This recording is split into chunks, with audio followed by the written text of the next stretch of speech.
Ouais l'équipe, bienvenue au cœur du jeu. Donc aujourd'hui on a le premier extrait de notre entrevue avec Mamadou Danfa aka Mams.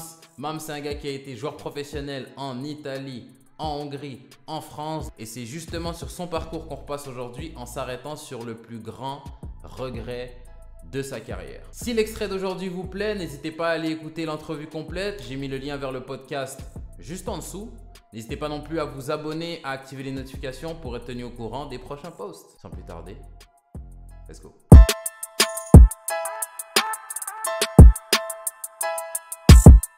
Après ça, tu m'as dit premier gros échec, c'est cette période-là où tu n'arrives pas à être pro. Est-ce que tu as un autre gros échec où tu as tiré des leçons importantes ou dont tu tires des leçons importantes aujourd'hui? Ouais, la Hongrie, l'Italie. Enfin, la Hongrie, non. Bon, dans les deux cas, je suis pro, mais voilà. Mais j'arrive pas à atteindre la plénitude de ce que je dois atteindre. Et après, je dirais, ouais, un regret où là, vraiment, je peux me dire, c'est 100% moi, 95%. Oui, ouais. Et à Luznac, parce que là, j'arrive, après la Hongrie, je suis sans club. Pendant un an et quelques, je rebondis à Luznac. Je fais 2 ans et demi. Luznac, c'est quelle division? Nationale. Okay. Nationale. Et on monte en Ligue 2. Et dans l'année de la montée en Ligue 2, je suis titulaire sur les premiers matchs de l'année. Titulaire, je suis installé. Pas installé parce qu'on a un groupe étoffé avec de la qualité. Ouais. Il y a de la vraie concurrence avec de vrais bons joueurs, tu vois. Mais je joue, j'ai 23 ans, 23, tu vois. Donc, je suis dans la force de l'âge, pour rebondir. Et c'est Christophe Pélissier, le coach du Lorient aujourd'hui. Je joue, mais tu vois, quand tu as la concurrence et que tu es jeune, tu sais que si tu ne fais pas le bon truc, tu ne sautes pas, mais… Si tu te loupes, il y a quelqu'un d'autre. Le match d'après, tu te retrouves sur le banc rapidement, tu vois. Et je la fais courte. Il me piquait souvent, tu vois, il me piquait. Avec du recul maintenant, je pense que c'était à sa manière à lui que je donne plus. Mais moi, je ne le prenais pas comme ça. Je lui disais, mais pourquoi il me fait des reproches qui ne sont pas justifiés à moi, tu vois. Donc, je disais, j'ai pris sur moi. Une fois, je lui ai dit en mode boutade, ah, mais coach, à chaque fois, vous dites ça, il y en a, il me disait, ah, vas-y, en gros, boss, t'en fais pas assez, tu vois. Et un jour, il m'a reproché quelque chose qui n'était pas justifié, ce qu'on avait vu à la vidéo. Il ne m'avait pas cité. Et là, un mois après, il leur parle. Et il dit mon nom encore, tu vois. Et c'était ça, je sortais d'un entraînement. Moi, tu sais, quand je perds ou quoi, je suis un peu agacé. Ouais. J'étais fâché déjà. Et lui, il sort mon nom.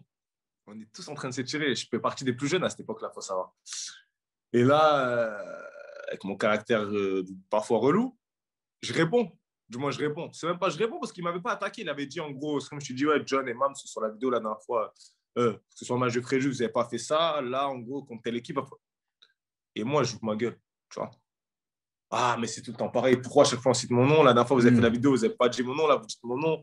J'ai l'impression qu'à chaque fois, pour citer des joueurs plus affirmés, plus âgés, avec un plus gros statut, faut mettre moi pour pas qu'eux ils le prennent mal. Tu vois, moi, je le prenais un peu comme ça. Ce qui en soi est vrai, parce que n'importe qui a joué sait qu'il y a des joueurs que le coach il va être moins à l'aise de les taper dessus. Quand il va citer leur nom, il va glisser le nom d'autres personnes dans la phrase juste pour que ça passe mieux, tu vois.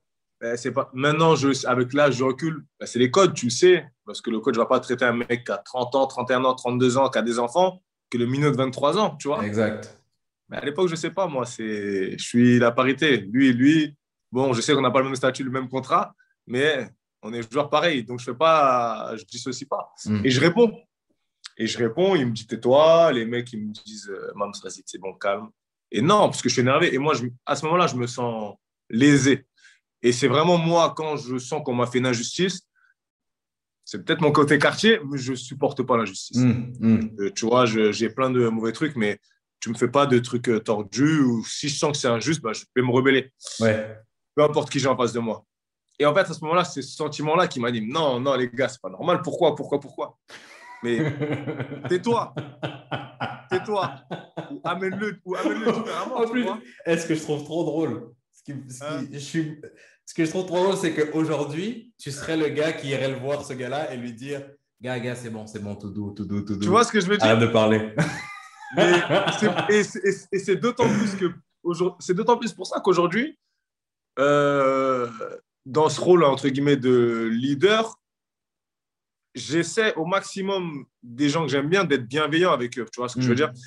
Parce que ça, là, John, je te parle de ça d'un fait banal, mais en fait, ça m'envoie, mais placard à balai, c'est peu dire, de jouer titu. On te dit, Mams, tu fais partie de mes mecs sur qui je compte, etc. Je passe du mec qui ne joue plus jamais de la saison. Plus jamais. C'est pas une fois. Je ne joue plus. Et Je joue plus, qu'est-ce que plus, tu plus, dis, plus. qu'est-ce que tu dis au gars que j'entends dans ma tête qui répond, ouais, mais gros, t'as eu raison de parler parce que on t'a manqué de respect. On t'a manqué de Non, mais respect, t'as eu le ce droit, mec-là, t'as eu raison de te lever. Qu'est-ce que tu ce lui mec-là, réponds? là, au bout de 30 minutes, je lui tire dans la tête, il est mort, lui. Au bout de 30 minutes, il est mort. Parce que ce qui se passe, c'est que le coach, il me dit, ah ouais, t'as raison, parle, parle. Eh, douche-toi, viens dans mon bureau. J'arrive dans son bureau, John, l'ordi, il est ouvert, avec la séquence dont il parle, tu vois. Et il me la montre. Il me dit, ça, c'est bien toi. Je dis, ouais. Il me dit, mais tu marches là. Je dis, oui. Il me dit, donc pourquoi en gros, tu as ouvert ta bouche là quand j'ai parlé? Sauf que, à la première vidéo, John, il montre la même séquence et il ne parle pas de Mams qui marche. Donc moi, un mois après, quand il dit mon nom, je ne comprends pas, tu vois. Donc là, maintenant qu'il me montre, ok, je sais, mais je ne savais pas. Mais pour lui, c'était fini. Ah, entre toi et moi, c'est d'avoir un perdant, ce sera toi. Il m'a dit cette phrase-là 3 fois. J'ai compris maintenant. Ça, c'est clair. C'était fini. Et à cette Clair. époque-là, on est premier du national. Dans un championnat relevé, tu as des grosses équipes, des gros joueurs, sans faire un jour au national de maintenant, il n'y a rien à voir. Et on monte en Ligue 2, tu vois. Donc, je me retrouve à m'arrêter à faire 9-10 matchs. J'en fais 22. Je suis persuadé, John. Je mets ma main au feu. Peut-être je me trompe, mais que c'est différent. Non, il n'y a même pas la place pour te tromper. 23 Je ans, sais. 22 matchs chez un promu de national en Ligue 2. Tu n'es plus là, tu es parti. C'est ça. Sachant que l'année d'avant, on finit, c'était l'année des réformes. Tu as 6 descentes de national à CFA. Je finis en puissance, mais comme j'ai jamais été en feu. Et j'ai des clubs, tu vois. Et j'ai des clubs. Mais je reste parce que c'est, voilà, j'ai des bons clubs de national, tu vois. J'ai Rouen, mais qui à l'époque est un costaud national. Ouais. Et il y a un intérêt du Havre, tu vois, par l'intermédiaire de mon agent qui est ancien joueur du Havre, Pierre Ducrot de l'époque, tu vois, qui est ancien joueur du PSG, commentateur sur RMC souvent. Pierre Ducrot, je ne sais pas si tu vois. Donc, c'est lui qui s'occupe de moi et qui me dit, Mam, c'est un intérêt du Havre. Bon, ce n'est pas un intérêt fort, mais en cas de mouvement là-bas, il peut, tu vois, ça ne s'est pas fait au final. Oui. Mais, donc, tu vois, je suis comme ça. Et là, on monte en Ligue 2. Ça, c'est mon gros regret. Et tous les jours, je me dis, je pense que c'est le seul truc. Hein. Franchement, c'est le seul truc. Et on en parle parce qu'on a toujours, on a toujours un groupe avec les anciens Luznac. Ils me disent, mais toi, je t'ai suicidé tout seul. Tu vois. Et c'est là que j'ai vu qu'un coach, ça pouvait être rancunier, que quand il avait décidé d'un truc, c'était chaos. Et qu'au final, c'est là que je me rends compte que je suis un pion, moi, en fait. Je fais du foot, mais même si je suis bon, même si je pense que je suis ça, si le mec, là, qui fait la feuille, là, qui met les 11 mecs sur le terrain, veut pas, même si je mets 50 buts, parce que c'était ça, je savais que je pouvais mettre 50 buts du lundi au mercredi, je n'allais pas jouer le vendredi. Donc là, je commence à comprendre comment ça marche, tu vois. Et comment tu dirais que tu peux naviguer? Parce que d'un côté, tu as le coach me fait une dinguerie. Je ne suis pas n'importe qui, tu ne me parles pas comme ça, je réponds. Et de l'autre côté, tu as le coach me fait une dinguerie. Je baisse les yeux, je baisse mon froc et puis voilà. Donc, comment tu navigues entre ces deux espaces-là? Je te dis ça, John, hein, mais après, je pense que c'est une question de personnalité, d'intelligence, il faut dire ce qui est. Baisser mon froc, je n'ai jamais fait. Tu vois, parce qu'après, j'ai même eu des conflits dans des clubs ou quoi, parce que justement, quand j'ai un truc à dire, je le dis, ça ne plaît pas forcément. Mais faire preuve d'intelligence, ce n'est pas une question de… C'est de l'ego. L'humain, on a de l'ego et surtout dans ce monde-là, dans le foot, on a beaucoup d'ego. Mais c'est un monde où il faut savoir, pour être cru, il faut savoir la fermer par moment, tu vois. Et là, sur ce moment-là, même si je me sentais lésé, j'aurais dû la fermer. Et peut-être aller toquer. Parce que là, au final, moi, la situation, c'est que, ça. après, je l'ai compris, c'est qu'au final, Parce que quand je suis dans le bureau du coach et que je lui explique que moi, mais coach, moi, il y a un mois, vous ne m'avez pas montré ça, il y en a, je ne comprends pas, il n'est pas bête. Il a compris ce qui s'est passé. Mais le mal est fait parce que moi, je suis le petit jeune et je l'ai lésé dans sa position d'homme fort devant tout le groupe, tu vois. Et donc, par rapport à ça, lui, il faut qu'il réagisse en tant que leader, en tant que chef de troupe, tu as capté? C'est moi le patron, lui, là, tu vois, parce que je ne suis pas le plus gros joueur et tout. Je sers d'exemple, entre guillemets. C'est-à-dire, peut-être qu'après, il s'est servi de ça parce que je ne pourrais pas te dire. Mais maintenant, aujourd'hui, ça m'arriverait.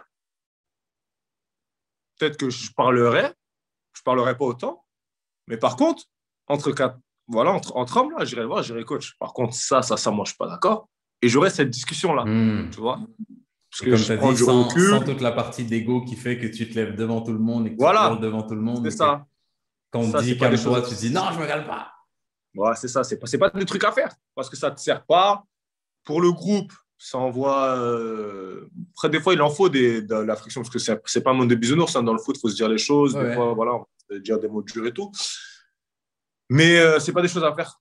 C'est pas des choses à faire. Après, ça peut pas tout le temps être lisse, parce que voilà, c'est dur, c'est des rapports humains et dans la vie de tous les jours, comme dans tout, ça peut être compliqué. Mais pour réussir, si on n'est pas Mbappé, faut savoir la fermer. C'est ce que je pourrais dire. Parfois, je peux savoir la fermer parce qu'on n'a pas tous les facteurs.